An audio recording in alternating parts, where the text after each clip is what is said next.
Hello and welcome to Sports Update on Trust TV. I am Emmanuel Fashimi and we've got a lot of stories lined up on the program this evening for your viewing pleasure. And we'll begin from the continent, though it concerns a Nigerian club, where Club Africain will arrive the country tonight from Tunisia. They have a date with Rivers United. I have on the show with me Oku David after hours. As you stay here in the show this evening again with me. Oku David, welcome to Sports Update. Yeah, it's a Friday with you here on yes on Trust TV. Many thanks for having me on Sports Updates. Okay, now Club Africain, they are the top of Group C of the CAF Confederations Cup. That is where Rivers United, that's the group where Rivers United is. Rivers United is second on that table. They would have won one game, lost one. They lost to Academic of Ghana the last time out, match day 2. Though they defeated APC Lobito at the Godswill Akpabio International Stadium in Uyo, the match they won, and now they will be playing Club Africain, a North African team, and that team will be in the country tonight. Yeah, it's good they are coming in earlier. Like you said, Rivers United have won one, they've lost the other one. Yes, their campaign hasn't been good enough, both in the Nigeria Professional Football League 2 and now on the continent. Yes, they've shown some glimpse of brilliance, but it's not been convincing like what we used to know. Could it be because, you know, the oil is no more there? They encourage the man who's dishing out the dollars. You know, you need to encourage these people every now and then prompt, you know, payment of what is due to them is also good. So who knows how things are being run at the moment there, and there have been some talks, you know, or the situations about hostileness when Rivers United host games at the Adoke Amiesemaka Stadium, for which I am still looking into to get more facts on that. Hostileness from, you know, people in and around there to media and all whatnot. All of this can rub in on your season. We all know. Outside that, they won't even be playing in Port Harcourt because CAF didn't really give them the go ahead. They played their home matches and in U, and I think the state chairman, they've been talking tough that they are going to write to CAF to see how they can bring Rivers United back to Port Harcourt. But my problem is, even before this game now, there were unconfirmed, though, reports coming in from Port Harcourt that these players might boycott this game because of their ESTA code that has not been paid. You know, they went to Ghana to play, and their ESTA code, their match allowances, their international ESTA code has not been paid. So I don't know how true is that, but this time around, Club Africain is coming into the town just to prepare ahead of this game. And you know, whenever we're playing the North African teams, it's always a very big issue for us. 8 years, we didn't hear that Rivers United players were going to boycott training or boycott the main match because of ESTA codes. We didn't hear that. So why are these stories coming in just 7 months, you know, after? I don't want to go political, but let's look at what has been happening. I was referring to their NPFL games, which they host at home. Yes, I know on the continent they play in Uyo, you understand me, but they need to change, you know, their attitude, you know, at home. They need to change attitude towards the press. They need to change attitude towards the fans. They need to ensure that there is enough security. They need to ensure that things go well, because when there is a feel-good factor, it's not just the players coming onto the field to play. People who write, people who come there to cheer you, they need to be in good spirit so that everyone works at one. It's for the, you know, unity of Rivers United. It's for the interest of Rivers United. Nigerians support Rivers United on the continent when they play. So why would people want to come and allow a team from North Africa to beat them? Possibly it's because of your attitude. Now, going over to you, they need good things need to be done. Organization needs to be better than it was the other time. The players need their ESTA codes need to be paid. I don't know why it's not paid, and why should players be complaining about this?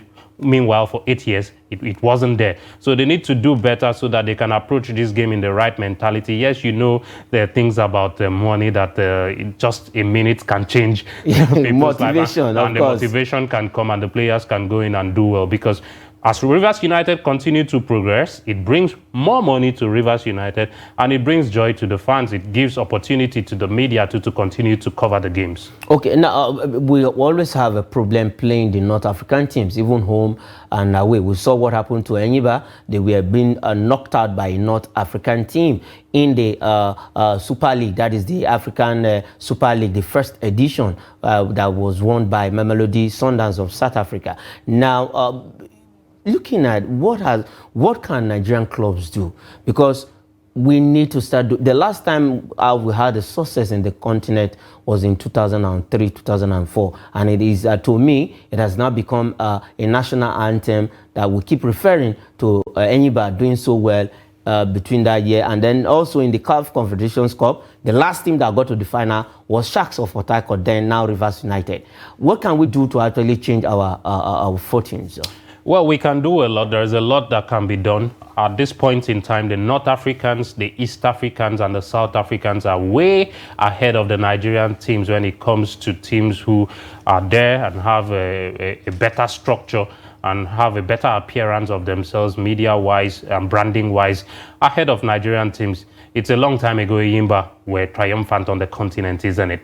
So we need to do things better. We need to restructure. Yes, we say structure, but you need to go to the drawing board, restructure. We need to see how we can do things better. We need to see how we can, approach games better, arrive earlier for games without issues of flights, without issues of extra codes. When that is away, and then you see other things will follow. You cannot hear that we that are coming to Nigeria and there is a story in the news that there is a problem of extra code. Okay. Goodness me, we need to stop that. Once that is addressed, once that is stopped, once negative news you stop going in, then sponsors will say, oh, whoa, positive things about them.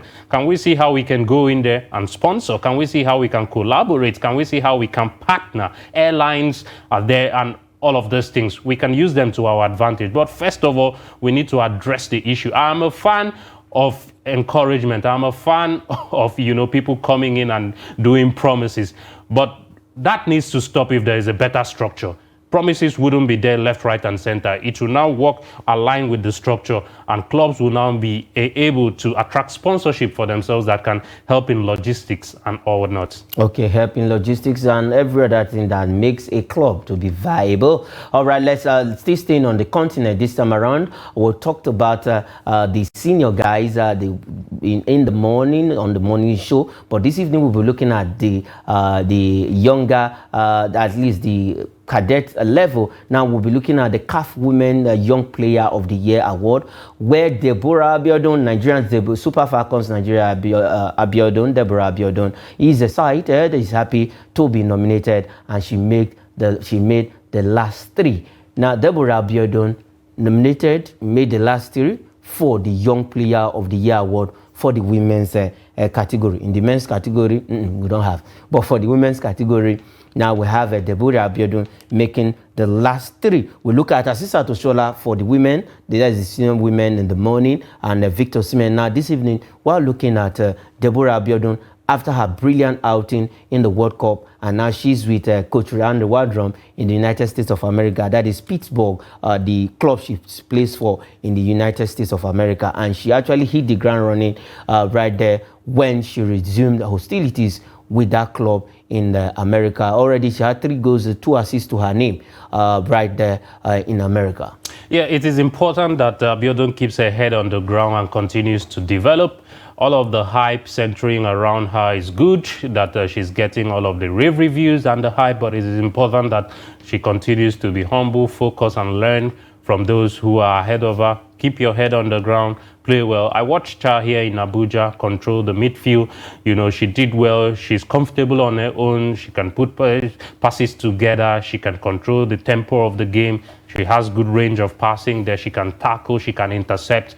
One of the things that stood out about her was her positioning. She doesn't need to be rash. She could just step aside and the ball, she would intercept the ball. That's one of the qualities she got. So I watched her closely. She's a good player that needs to keep her head on the ground, and continue her development. Over in the US, I understand that she's doing football alongside college, which is a good thing, education and sports together. It's a platform for her to continue to grow. She can turn into one of the finest women's midfielder in the world in the not too distant future. At the moment, let's continue to enjoy her. And I think she deserves it. Look at there. We have Comfort Yeboah from Ghana. We have Nesherin El Chad of Morocco and Deborah Abiodun. I think she's favorite to win it. Favorite to win it. At the World Cup, yes, I would say she was robbed of the opportunity to continue to showcase what she could with that do. red card. A red card for a tackle she didn't know too much about. Yes, it was a rash tackle, but the 3-game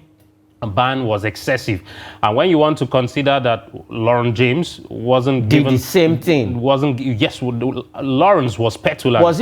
Lawrence was harsh than that of Deborah. Was petulant. Deborah was something of, if you want to compare what Marcus Rashford did in the Copenhagen game in the Champions League, she didn't know. She was going for the ball sincerely. So it was a clat. And she was robbed of that opportunity to continue to play. But what we saw in 90 minutes against Canada was enough, for people to say, oh, okay, this is the real deal. This is a gem. This is a priceless asset. Let's wrap her in cotton wool. Let's continue to, encourage her. And I think the encouragement she's getting is this from CAF now, and this will continue to build her confidence. I see her as a favorite to grab this one in Marrakesh on Monday. Yes, in Marrakesh on Monday night, right there, where the awards will be going down. Yeboah, El Chad, and Deborah Abiodun of Nigeria, and we are all rooting for. Nigerians will just win all the 3 awards: the CAF Player of the Year for men, the CAF Player of the Year for women, and the CAF Young Player of the Year for women. Don't forget, we also have the category of the goalkeeper. And the women's team of the year. Chiamaka Nadozie, and the women's team of the year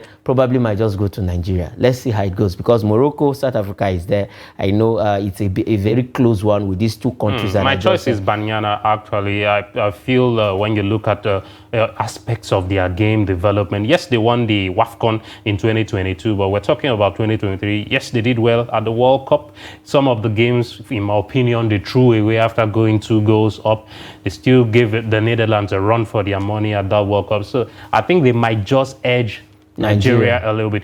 We are coming back to form, but South Africa and Morocco, especially Morocco in the development in 2023, might just edge Nigeria. Okay, what of the coach of the year? We have Randy Wardrum in there with Desire Ellis of South Africa.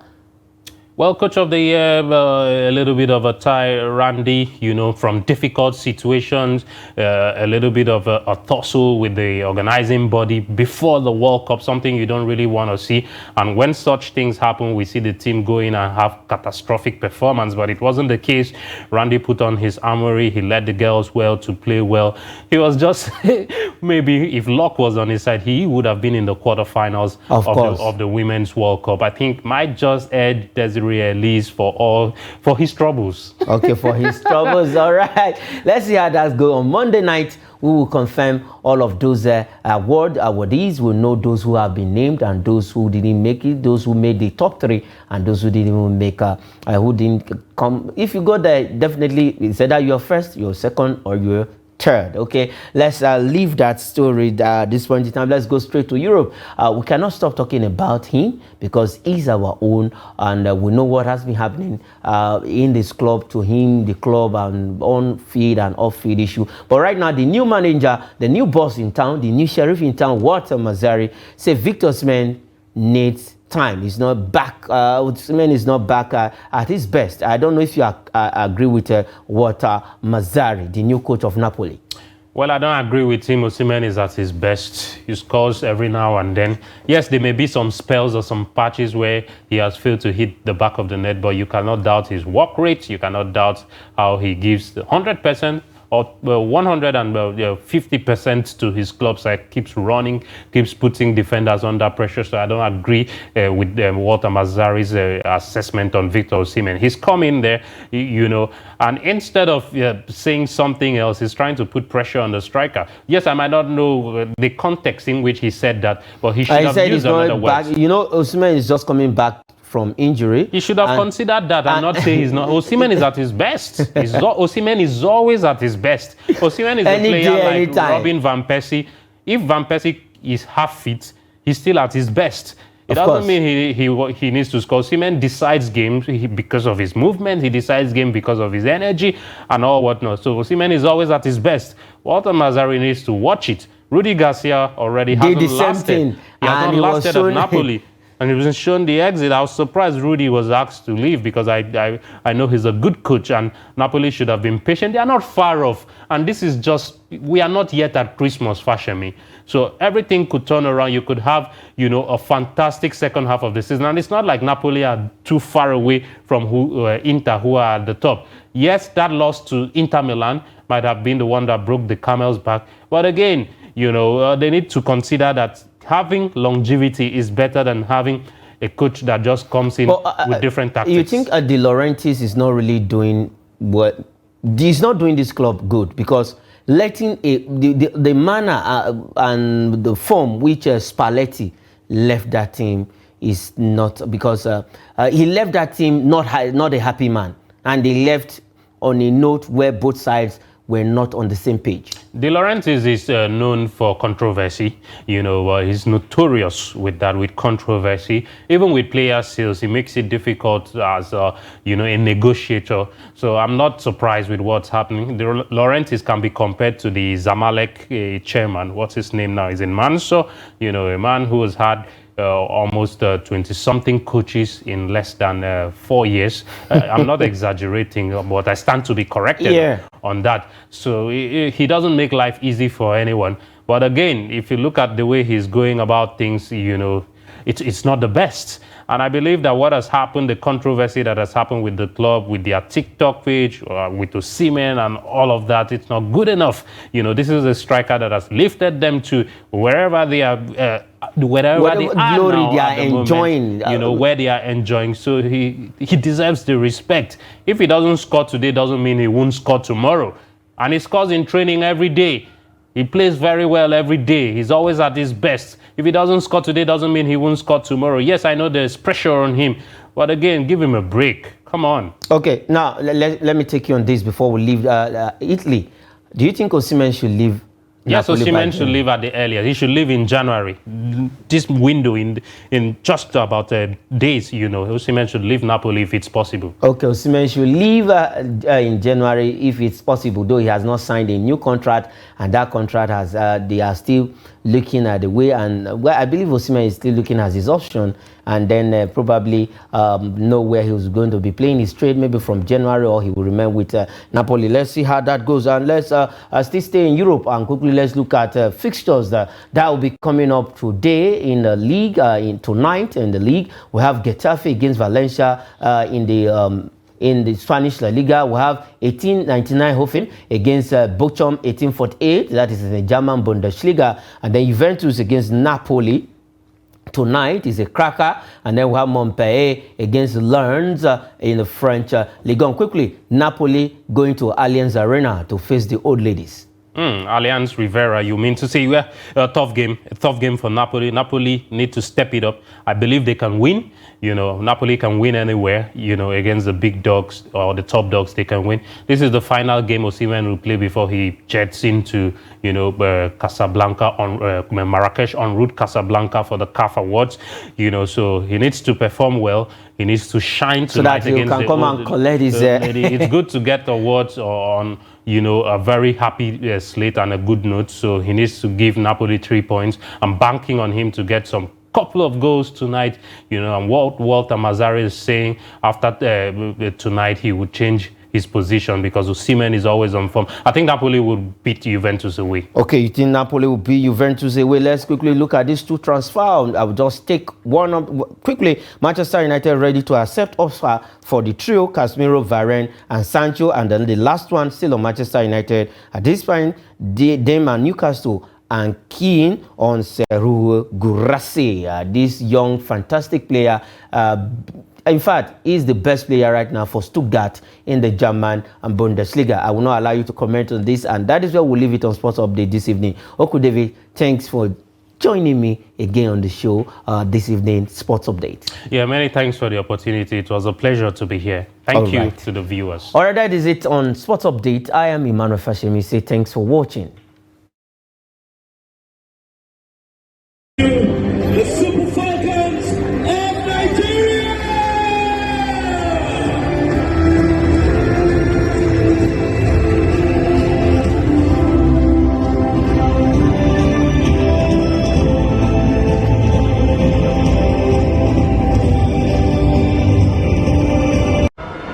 She swings it in. Can he connect it on a header? Falls to the legs. Can a shot far from a chance for Nigeria there. It's the first goal of the match. Goal scored by no other than jersey number, of course, 12. Well, the fourth official has indicated that 2 minutes of additional time will be handed here. But the Super Falcons have a chance to counter, and it's Tony Payne who finds Uchenna Kanu. Uchenna Kanu takes a shot, and it's a goal! Goal number 3 for Nigeria there. A chance for Nigeria, Esther Okoronko, and it's a 4th goal for the Super Falcons of Nigeria. Esther finds Timran. Timran takes a cross. Can she find Okoronko?